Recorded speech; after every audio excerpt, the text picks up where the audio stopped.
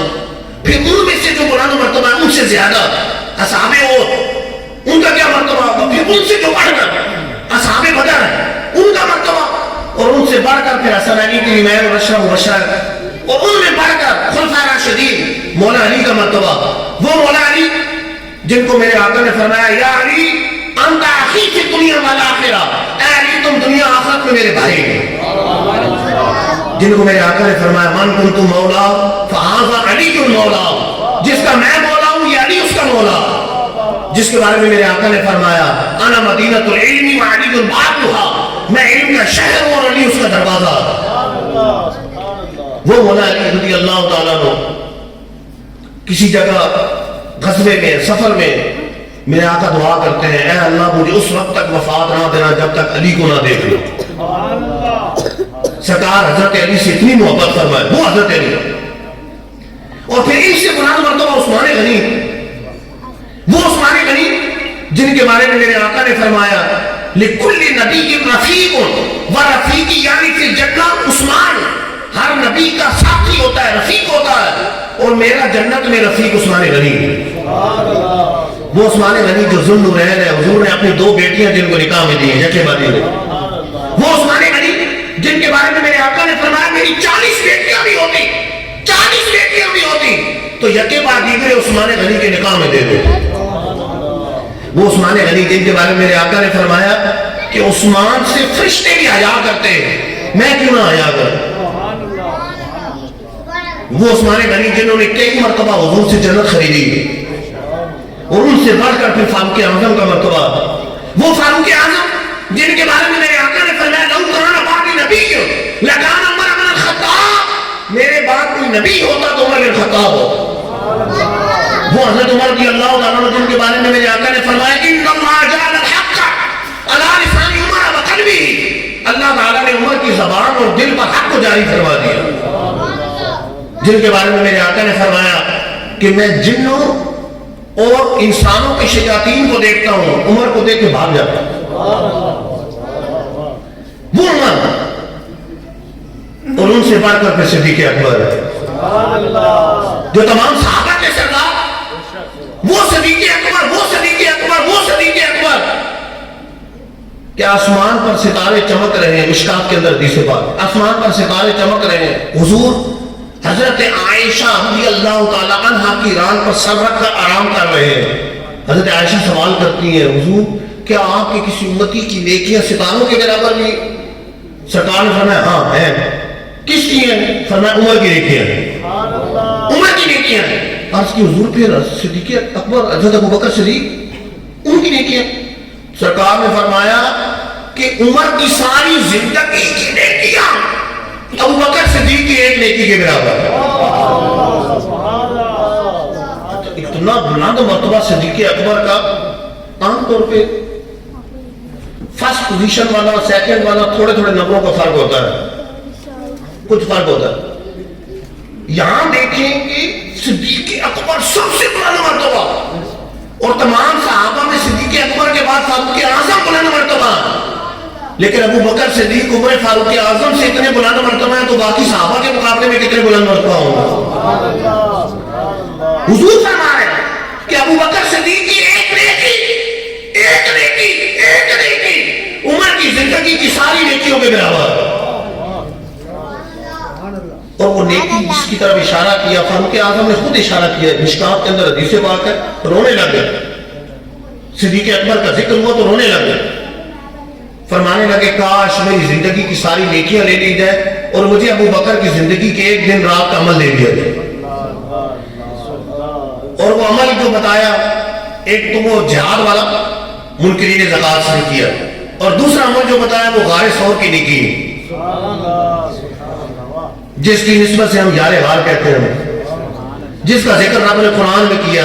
ثانی اثنین اذ ہما فی الغار اذ یقول لصاحبہ لا تحزن ان اللہ معنا. دو میں سے دوسرا جب وہ غار کے اندر تھے, حضور اپنے صاحب سے فرما رہے تھے غم نہ کر اللہ ہمارے ساتھ, غم نہ کر اللہ ہمارے ساتھ. اچھا اب غور کریں کہ غار سور بہت بڑی نیکی. عام طور پہ ایک محاورہ بولا جاتا ہے کہ ولی کی صحبت ولی کامل کی ایک لمحے کی صحبت 100 سالہ عبادت بے ریا سے بہتر ہے. اور یہاں نبیوں کے تاجدار کی صحبت اور ایسی خلوت, اتنی طویل خلوت سفر, اور خاص غار سور کی نہیں. سرکار نے کیا کچھ دیا, یار غار نے کیا کچھ لیا, وہ جانے, دینے والا جانے یا لینے والا جانے. اس کا ذکر رب نے قرآن میں فرمایا. بہت تھوڑی دیر. اس کا ذکر رب نے قرآن میں فرمایا, قرآن نے ذکر کیا اور بتا دیا. کوئی بات میں کہہ سکتا تھا کہ غار کے اندر کوئی تیسرا بھی تھا, چوتھا بھی تھا, پانچواں بھی تھا. کوئی بات بھی کہہ سکتا ہے, جس طرح ابھی بھی کہہ دیتے ہیں کہ نہیں اس میں تو فلاں بھی شریک ہے فضیلت میں, اس میں فلاں بھی ہے. کوئی کہہ سکتا تھا. اللہ تعالیٰ نے واضح طور پہ بتا دیا کہ غار کے اندر 2 ہی ہستیاں موجود ہیں. اس کے مقابلے میں جب اصحاب کہف کے ولیوں کا ذکر ہوا, اصحاب کہف کا ذکر ہوا قرآن پاک کے اندر, عیسیٰ علیہ السلام کی امت کے اولیاء ہیں اصحاب کہف. غار کے اندر ہے, کتنے تھے مختلف روایات ملتی ہیں, مختلف باتیں ملتی ہیں. رب نے قرآن میں ذکر کیا اس اختلاف کا, لیکن تعداد بیان نہیں کی. رب قرآن میں کیا فرماتا ہے, اصحاب کہف کا ذکر ہو رہا ہے. سیقولون ثلاثۃ رابعہم کلبہم, ان قریب لوگ کہیں گے 3 تھے چوتھا ان کا کتا تھا. ان قریب لوگ باتیں کریں گے 3 تھے چوتھا ان کا کتا تھا. قرآن کہہ رہا ہے ویقولون خمسۃ سادسہم کلبہم, ان قریب لوگ کہیں گے کہ 5 تھے چھٹا ان کا کتا تھا. رجمن بھی لگایا, اندازے لگاتے ہیں, تکے لگاتے ہیں. وَيَقُولُونَ سَبْعَةٌ وَثَامِنُهُمْ كَلْبُهُمْ, ان قریب لوگ کہیں گے 7 تھے 8واں ان کا کتا تھا. قُلْ, اے محبوب فرما دیجئے, ربی اعلم بعدتہم, میرا رب ان کی تعداد بہتر جانتا ہے. رب نے تعداد نہیں بیان فرمائی. لوگ باتیں کریں گے 3 تھے چوتھا ان کا کتا تھا. اتنی فضیلت کی بات کہ جن کا قصہ رب نے قرآن میں بیان کیا. 309 سال تک سوتے رہے, عیسیٰ علیہ السلام کی امت کے اولیاء ہیں. 3 تھے چوتھا ان کا کتا تھا,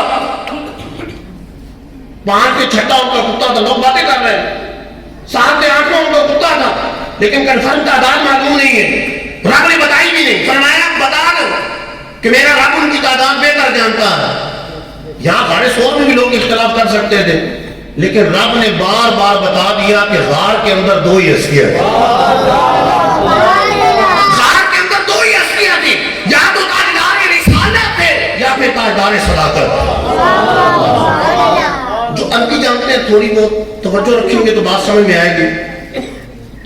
فانی دوسرے کو کہتے ہیں, اردو میں بولا جاتا ہے اس کا کوئی فانی نہیں, کوئی دوسرا نہیں. اس نئے عربی کے اندر 2 کے لیے بولا جاتا ہے. تو رب نے آغاز فرمایا پانی یثنین, 2 میں سے دوسرا, 2 لفظ فرمائے اور 2 مرتبہ بتا دیا کہ غار کے اندر 2 ہی ہستیاں موجود. پانی یثنین, 2 میں سے دوسرا. اذ ہما فی الغار, ہما تسنیہ کی ضمیر 2 کے لیے بولی جاتی ہے عربی کے اندر. اذ ہما فی الغار, جب وہ 2 غار کے اندر موجود تھے. 3 مرتبہ بتا دیا. اذ یقول لصاحبہ, جب حضور اکیلے بول رہے, یقول واحد کا صیغہ ہے, فرما رہے تھے لصاحبہ, اپنے ایک صاحب سے. ادھر بھی بتا دیا کہ بولنے والا بھی ایک ہے, سننے والا بھی ایک ہے. اذ یقول لصاحبہ لا تحزن, غم نہ کر. یہاں بھی بتا دیا واحد کا صیغہ ہے, غم نہ کر تو ایک, غم نہ کر تو ایک مرد, غم نہ کر تو ایک. پتہ چلا کہ متکلم بھی ایک ہے, مخاطب بھی ایک ہے. لا تحزن, غم نہ کر. ان اللہ معنا, بے شک اللہ ہم دونوں کے ساتھ. ایک تھوڑے سے کلام کے اندر رب تعالی نے 1 مرتبہ نہیں, 2 مرتبہ نہیں, 3 مرتبہ نہیں, 4 مرتبہ نہیں, بار بار بتا دیا, جگا دیا کہ لوگوں یاد رکھو غار کے اندر صرف 2 ہی ہستیاں ہیں, کوئی تیسرا نہیں ہے. یا تو نبیوں کے تاجدار ہیں یا صحابہ کے سردار ہیں. ان کے علاوہ غار میں اور کوئی نہیں. غار کے اندر 2 ہی ہستیاں موجود. اچھا, عربی کے اندر کے لیے بڑے الفاظ استعمال ہوتے ہیں، جلیس، انیس، حبیب، رفیق، خلیل، لیکن یہاں پر یہ نہیں فرمایا اذ یقول لخلیلہ، جب حضور اپنے خلیل سے فرما رہے ہیں، اذ یقول لحبیبی نہیں، اذ یقول لرفیقی نہیں، اذ یقول لانیسی نہیں، اذ یقول لجلیسی نہیں، بلکہ کہا اذ یقول لصاحبہ، حضور اپنے صاحب سے فرما رہے تھے، اور صاحب کا مطلب صحابی بھی، ساتھی بھی ہے، صحابی بھی ہے، حضور اپنے صحابی سے فرما رہے تھے، تاکہ علماء بیان کرتے ہیں تاکہ صدیق اکبر کی ساتھی ہونے کی معیت کا بھی ثبوت ہو جائے اور صدیق اکبر کی صحابیت کا بھی ثبوت ہو جائے۔ نعرہ تکبیر، نعرہ رسالت، نعرہ رسالت، نعرہ تحقیق۔ جزاک اللہ۔ دیگر صحابہ کی صحابیت یا تو سیرت کی کتابوں سے ثابت ہے یا تاریخ کی کتابوں سے، حدیث کی کتابوں سے ثابت ہے۔ قربان جاؤں صدیق اکبر پر، ان کی صحابیت قرآن سے ثابت ہے، ان کی صحابیت قرآن سے ثابت ہے۔ موسیٰ علیہ السلام فرعونیوں سے نجات دلا کر بنی اسرائیلیوں کو لے کر جا رہے ہیں، قرآن پاک میں واقعہ موجود ہے۔ 70,000 بنی اسرائیلی ساتھ، 70,000 فرعونی پیچھے سے آگے، لشکر آگے، آگے دریا پیچھے لشکر۔ اب فرعونی ڈر گئے، اپنا بنی اسرائیل والے ڈر گئے کہ پیچھے جاتے ہیں تو کٹ جائیں گے، آگے جائیں گے تو ڈوب جائیں گے، کہاں جائیں گے، کیا کریں گے، پیچھے بھی موت آگے بھی موت، ڈر گئے، گھبرا گئے۔ موسیٰ علیہ السلام نے ان کو تسلی دی، اللہ کے نبی نے تسلی دی، اس کا ذکر بھی قرآن پاک کے اندر موجود ہے، ان معی ربی، ڈرو نہیں میرا رب میرے ساتھ ہے، ڈرو نہیں میرا رب میرے ساتھ، میرا رب میرے ساتھ۔ 70,000 بنی اسرائیلی ہے، یہ نہیں کہا کہ ہمارا رب ہمارے ساتھ ہے، موسیٰ علیہ السلام نے کہا میرا رب میرے ساتھ ہے۔ ادھر اکیلے صدیق اکبر، اکیلے صدیق اکبر، حضور نے یہ نہیں فرمایا اللہ میرے ساتھ ہے، کہا غم نہ کر اللہ ہم دونوں کے ساتھ ہے، غم نہ کر اللہ ہم دونوں کے ساتھ ہے۔ 70,000 بنی اسرائیلیوں کو نظر اتفاق سے گرا دیا، توجہ نہیں کی، ساتھ ذکر نہیں کیا، اکیلے صدیق اکبر ہے، قربان جاؤں ان کی شان و عظمت پر اور حضور کی صدیق اکبر سے محبت پر، اکیلے صدیق اکبر ہے۔ تو یہ نہیں کہا اللہ میرے ساتھ ہے، کہا غم نہ کر لا تحزن ان اللہ معنا، غم نہ کر بے شک اللہ ہم دونوں کے ساتھ، غم نہ کر اللہ ہم دونوں کے ساتھ۔ سفر ہجرت بڑا خطرناک سفر ہے، خطرناک سفر کے لیے وفادار ساتھی کا انتخاب کیا جاتا ہے، جتنا زیادہ وفادار ہو اتنا زیادہ وفادار کا اختیار سفر کے لیے، خطرناک سفر کے لیے کیا جاتا ہے۔ بڑے بڑے سفر جنگوں کے ہوئے لیکن اتنا خطرناک سفر نہیں ہے کہ آستانہ عالیہ سے نکلتے ہیں تو 300 گنڈے ہتھیاروں سے لیس شہید کرنے کے دربے، 100 اونٹوں کا انعام دے دیا، جگہ بجگہ تلاش ہو رہی ہے اور ساتھ لشکر بھی نہیں بظاہر۔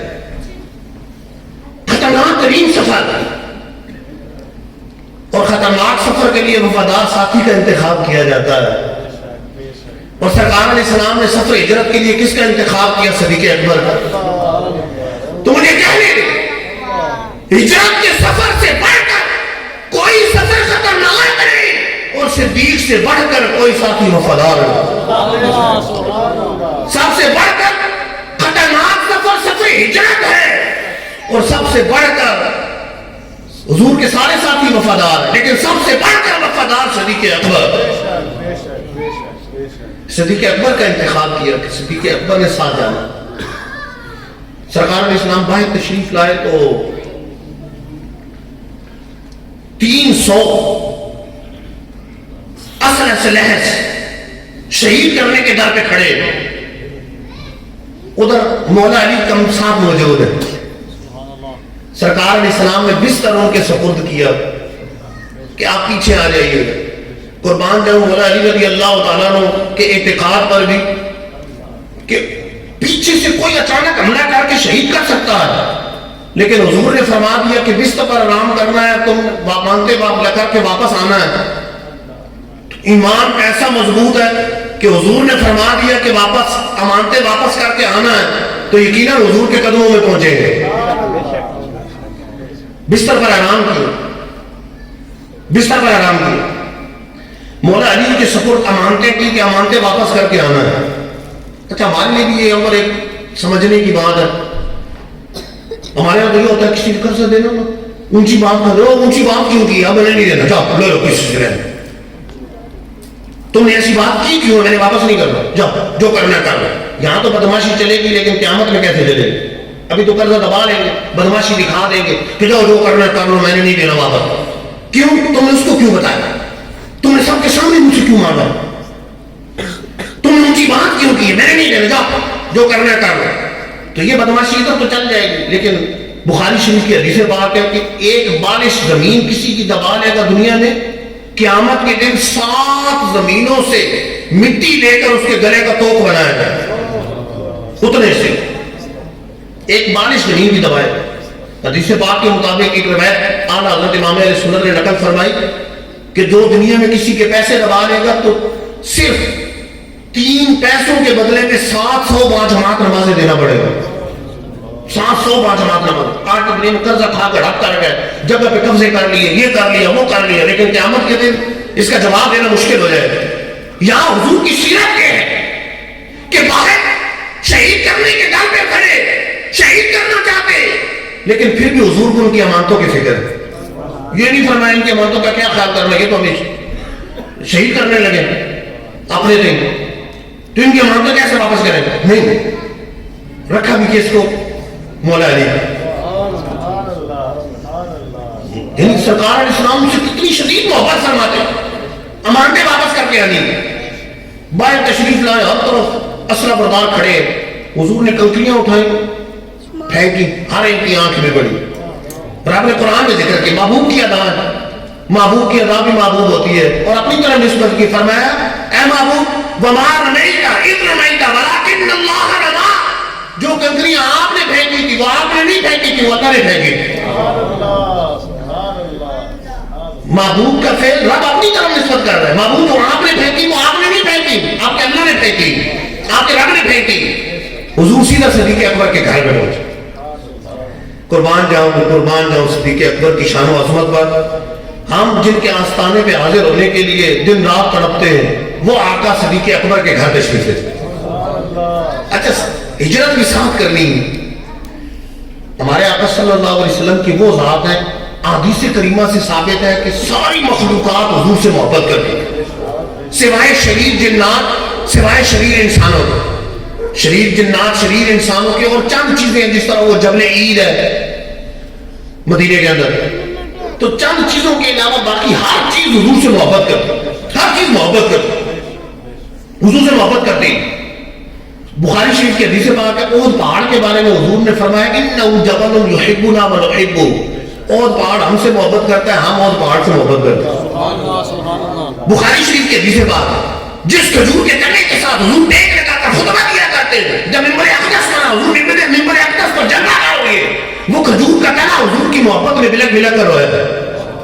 اور حضور نے جب سینے سے لگایا، روایتوں میں آتا ہے کہ جس طرح بچھڑا ہوا بچہ پہلے رونے کی کیفیت الگ ہوتی ہے، لیکن جب ماں سے ملتا ہے سینے سے لپٹتا ہے، اس وقت جو رونے کی ہچکیوں کی کیفیت ہوتی ہے، حضور نے جب اس تنے کو سینے سے لگایا تو اب کیفیت وہ والی کھجور کا تنا بھی محبت کرتا ہے. اچھا اعلیٰ حضرت اس بات کو بڑے پیارے انداز سے سمجھاتے ہیں کہ جب ہر چیز محبت کرتی ہے تو خانہ کعبہ بھی محبت کرتا ہے، وہ بھی رب کے مخلوق ہے. سب سے گنبد بھی محبت کرتا ہے، لیکن کعبہ بظاہر حضور سے دور ہے، فرقت میں، جلائی میں، اس لیے سیاہ غلاف پہنا ہوا ہے، غم زدہ ہے، اور سب سے گنبد سرسبز ہے، خوش. مدینے میں حضور کے پاس ہے اس لیے خوش ہے. تو اعلیٰ حضرت فرماتے ہیں سرسبز وصل یہ سیاہ پوش ہجر وہ چمکی دوپٹوں سے جو حالت جگر کی. کلر سے پتہ چل رہا ہے کہ وہ غم زدہ ہے، حضور کی محبت میں غم زدہ ہے. یہ تو جو عاشقان رسول ہوتے ہیں ان کا انداز ہوتا ہے، ہر چیز میں ان کو تو محبت ہی نظر آ رہی ہوتی ہے. وہ یہ کہتے ہیں یہ بھی حضور کی محبت میں ایسا ہے، یہ بھی حضور کی محبت میں ایسا ہے. اعلیٰ حضرت فرماتے ہیں کہ یہ جو آسمان خم ہے، جھکا ہوا ہے، اس کی وجہ کیا ہے؟ اس کی وجہ یہ ہے کہ آسمان نے ایک مرتبہ کہا تھا زمین سے میرے اوپر یہ ہے یہ ہے یہ ہے، لیکن زمین نے ایک ہی تانا مارا تھا، فلک کی کمر جھکے، خم ہو گئی پشت فلک، خم ہو گئی پشت فلک، اس تانے زمین سے سن ہم پہ مدینہ ہے وہ رتبہ ہے ہمارا، کہ ہماری وہ شان ہے ہم پہ مدینہ ہے. چاند میں لوگ داغ دیکھتے ہیں تو دیکھتے کہتے ہیں یہ تو بڑھیا چرخا کاٹ رہی ہے. اعلیٰ حضرت مجھ سے پوچھ کہ چاند اگرچہ خوبصورت ہے، چاند کی اگرچہ تشبیہ دی جاتی ہے خوبصورتی کے اندر، خوبصورت ہے، لیکن میرے آقا کتنے خوبصورت ہے، اور میرے آقا تو آقا میرے آقا کی انگلی کتنی خوبصورت ہے کہ ایک مرتبہ چاند کی اوپر پڑی تھی نورانی انگلی، چاند کے دو ٹکڑے ہوئے تھے، بخاری شریف کی حدیث موجود ہے، چاند کے دو ٹکڑے ہو گئے، حضور نے اگرچہ پھر جوڑ دیے، لیکن چاند کا سینہ ابھی تک حضور کی محبت میں چل رہا ہے. برتے انگشت نبی اس پہ جمدی تھی ایک بار، آج تک ہے سینہ مہ میں نشان سوخ کا، آج تک جلن کا نشان باقی، سینہ آج تک جل رہا ہے. یہ سورج نور کا اتنا بڑا جسم ہمیں نظر آتا ہے. اعلیٰ حضرت فرماتے ہیں مجھ سے پوچھو یہ تو میرے آقا کے دسترخوان کی ایک جلی روٹی ہے جس کو قرص محل سمجھا ہے، جہاں منعم ان کے خانے جود کا ہے، ایک نانے سوخت کا. جب نانے سوخت کا یہ عالم ہے تو نانے صحیح کا عالم کیا ہوگا، اور پھر کلمین شریفین کا عالم کیا ہوگا، پھر ہاتھوں مبارک کا عالم کیا ہوگا، اور پھر نورانی چہرے کا عالم کیا ہوگا. اچھا آپ کی محبت کرتی تو یہاں جدائی حضور کی ہو رہی ہے مکے سے، مکہ حضور سے جدا ہو رہا ہے. ہجرت تو مکے کے لیے ہے نا کہ مکہ حضور سے محبت کرتا ہے. آج حضور مدینے جا رہے ہیں تو ہجرت ہے تو مکے کے لیے، ہجرت ہے کعبے کے لیے، ہجرت ہے مذہب رحمت کے لیے، ہجرت ہے مینا کے لیے، مزدلفہ کے لیے، عرفات کے لیے، ہجرت ہے آب زمزم کی کنویں کے لیے. ان کے لیے تو ہجرت ہے. صدیق اکبر کی تو آج معراج ہے کہ صدیق اکبر حضور کے ساتھ سفر کریں، حضور کے ساتھ سفر کریں، ان کی تو معراج ہے. 12 سفر کرتے ہوئے جبل سور کے پاس پہنچے. اب جبل سور اوپر غار سور تک جانا ہے، غار میں ٹھہرنا ہے، تو تاریخ کی متعدد کتابوں میں موجود ہے. صدیق اکبر نے عرض کی کہ حضور میرے کندھے پہ سوار ہو. جنہوں نے جو جبل سور پر چڑھے ہیں، غار سور تک پہنچے، انہیں پتہ ہوگا اچھا بھلا جوان آدمی بھی ہو تو ذرا سی چیز بھی اٹھا کے چلنا مشکل ہو جاتا ہے، جگہ جگہ بیٹھے گئے، بڑی مشکل سے پہنچے گئے.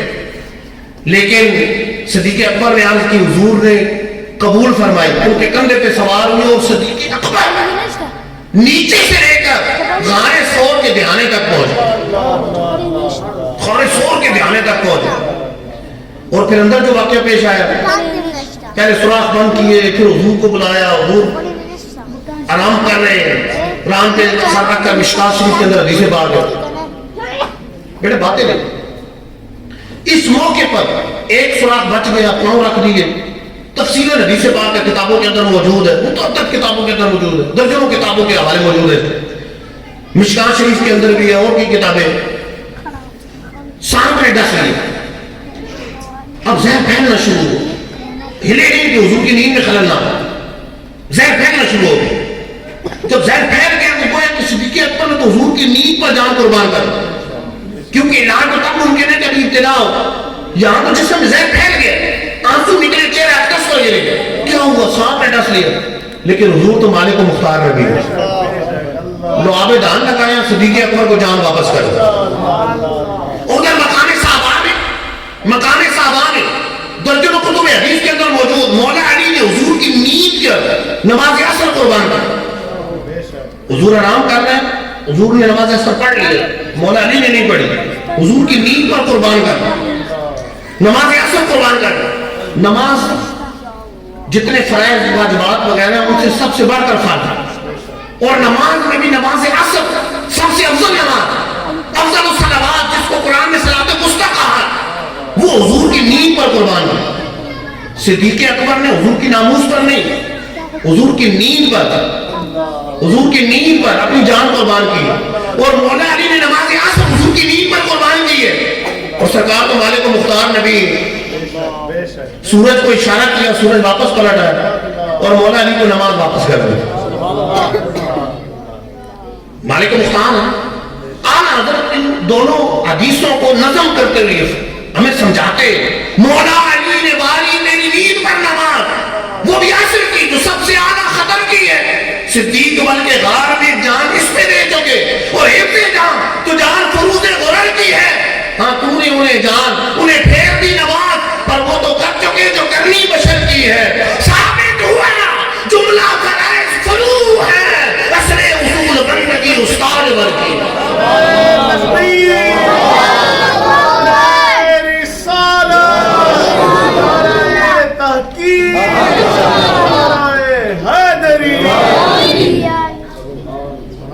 میں بار بار ٹائم نہیں دیکھتا ہوں, میں نظر آگے بھی پہنچ رہا ہوں. ہمارے یہاں ختم بخاری ہے آج.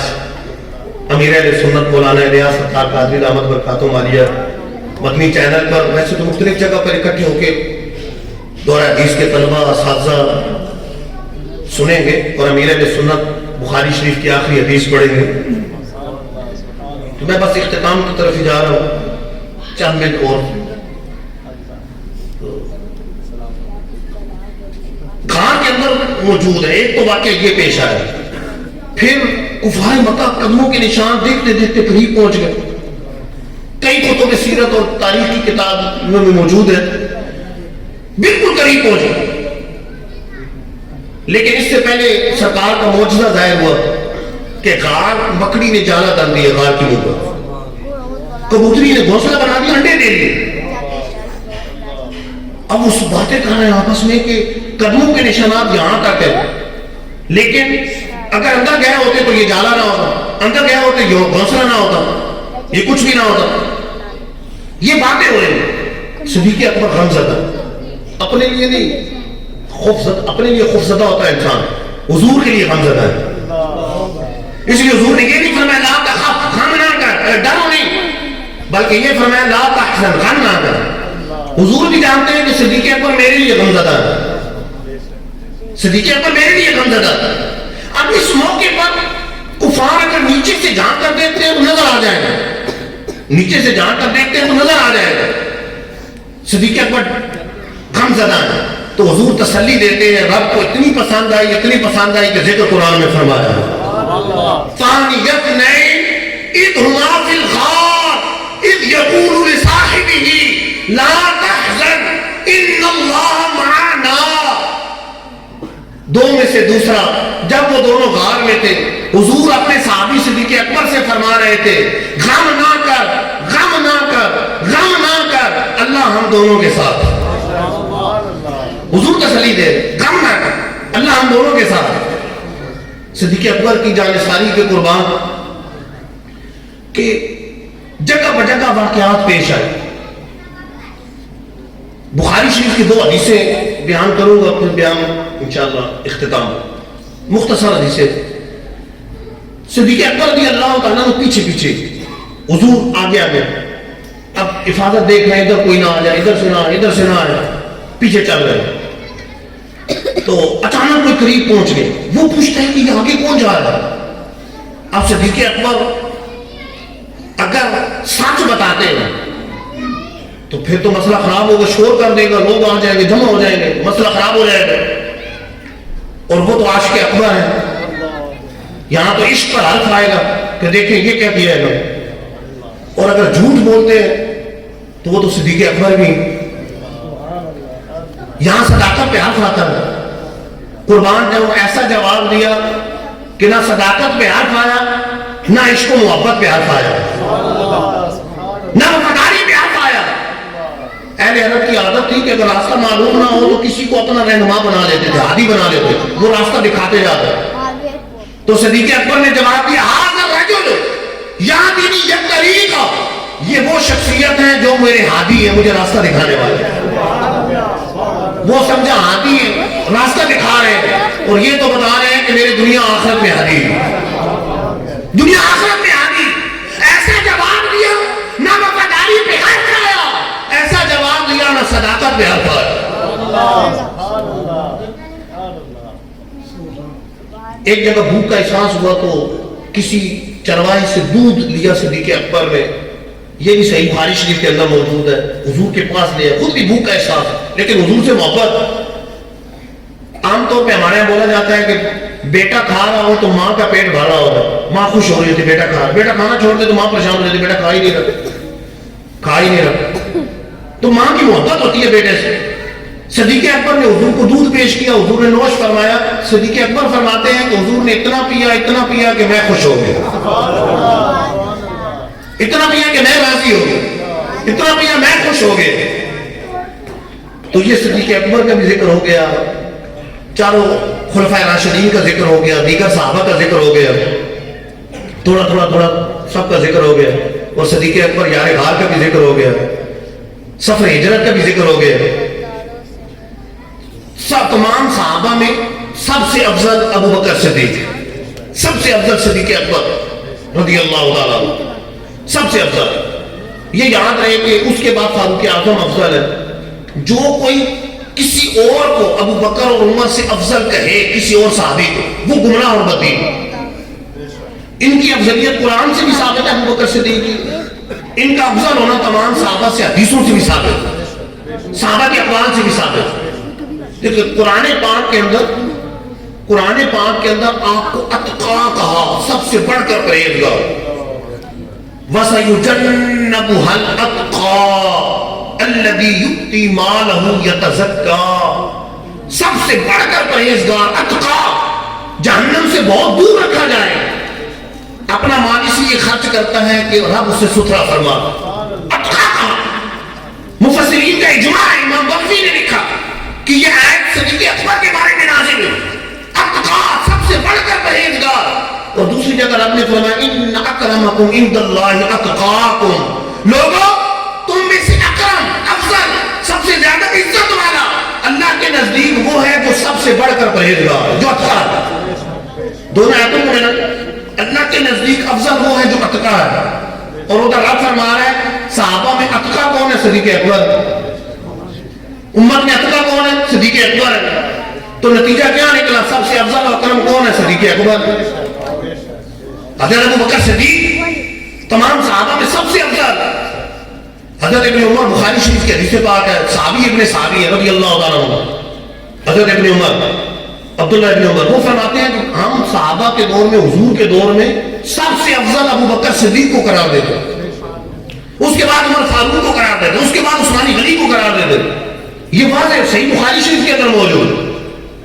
محمد بن حنفیہ مولا علی کے بیٹے ہیں، یہ بھی بخاری شریف کے اندر موجود ہے. حضرت علی سے پوچھتے ہیں ان کے دور خلافت میں، ابا جی صحابہ میں سب سے افضل کون ہے؟ مولا علی جواب دیتے ہیں سب سے افضل ابو بکر صدیق.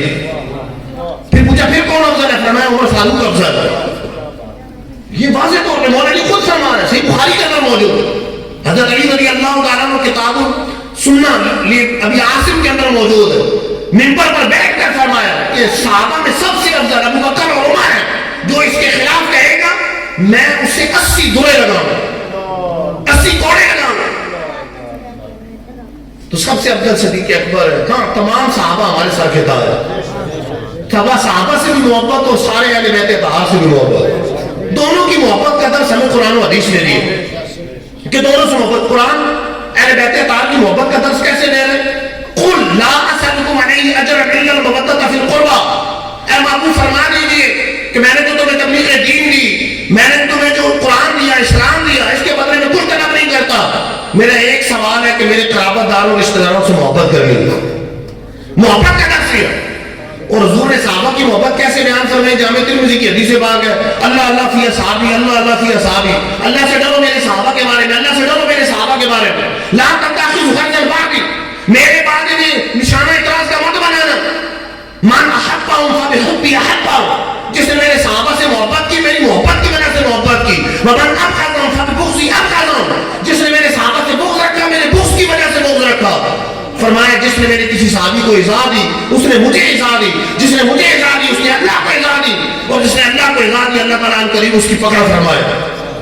ہر صحابی نبی جنتی جنتی ہر صحابی نبی جنتی جنتی ابو بکر و عمر جنتی جنتی عثمان غنی جنتی جنتی فاطمہ اور علی جنتی جنتی اے حضرت معاویہ جنتی جنتی اے ابو سفیان بھی جنتی ہر جنتی صحابی نبی جنتی جنتی یہ نعرہ قرآن میں موجود ہے وَكُلًّا وَعَدَ اللَّهُ الْحُسْنَى اللہ تعالیٰ نے ہر صحابی سے جنت کا وعدہ فرمایا تو سارے صحابہ جنتی ہیں تو ہر صحابی نبی جنتی جنتی ہر صحابی نبی جنتی اللہ تعالیٰ سے دعا ہے تمام صحابہ اہل بیت اطہار کی سچی محبت و عقیدت عطا فرمائے آمین بجائے خاتم النبیین صلی اللہ تعالی علیہ وآلہ وسلم